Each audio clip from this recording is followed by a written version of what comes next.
Il faut bien savoir qu'il y a toujours une hypocrisie en politique. Quand vous êtes dans l'opposition, vous êtes obligé de ménager la chèvre et le chou, parce qu'autrement, si vous commencez à taper haut et fort sur tout ce qui bouge, même si c'est pas très démocratique, mais vous voyez ce que je veux dire, les ponts se coupent vite. Donc, il a sûrement pas été au fond des choses, je pense pas, puisque d'où l'intérêt d'être dans une majorité quand même aux législatives à mon prochain coup, quoi.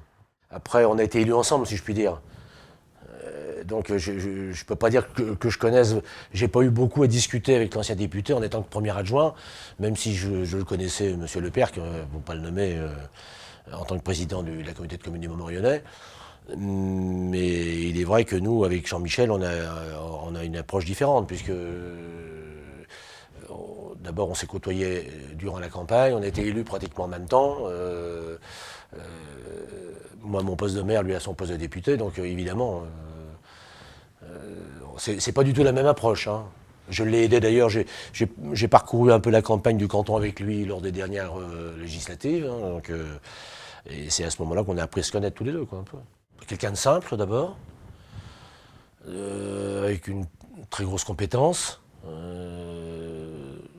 je dirais déjà de par sa formation, hein, de toute façon. Quand on est dans le métier qu'il exerce, dans le civil, on acquiert déjà une certaine compétence déjà dans le verbe. Et pour un politique, c'est quand même assez utile.